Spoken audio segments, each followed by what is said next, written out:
Nuclear reactor అంటే పాఠాలు చెప్పే మాస్టర్లకే చాలా మందికి తెలియదు.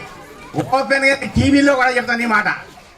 అలాంటిది వాడు అద్భుతంగా న్యూక్లియర్ రియాక్టర్లో వాడిచ్చే ఎలిమెంట్స్, దాని దగ్గర కండెన్సర్స్, దాని నుంచి ఎలక్ట్రిసిటీ ఎలా ప్రొడ్యూస్ అవుతుందో ఒక ఎగ్జిబిట్ చేసి చూపించాడంటే ఆ పిల్లాడు గొప్ప శాస్త్రవేత్త అయిపోతాడు భవిష్యత్తులో అని చెప్పి ఆడపిల్లలు ఇద్దరు అనుకుంటాను, గుర్తు లేదు. అద్భుతంగా చేసి చూపించాడు. ఇది మీ పాఠశాల యొక్క స్థాయికి ఒక తలమానికం అని చెప్పి మీ అందరికీ కూడా తెలియజేస్తున్నా. పోనీ అది అలా ఉంచుదాం.